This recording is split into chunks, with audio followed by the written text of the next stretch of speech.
राजेश मुखरिया बाबा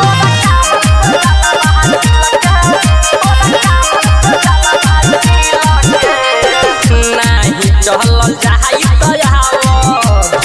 डानी कहम हो देख शिविर में बैठल बाटे अपने गाँव के बहम हो नहीं चल जाई डानी कहम हो देख शिविर में बैठल बाटे अपने गाँव के बहम हो कर कहम जोड़ रानी नहीं अपना दिल के जब चलेलू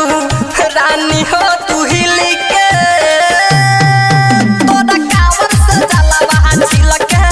तोरा कावर से जलवा छिलके राजेश मुखरिया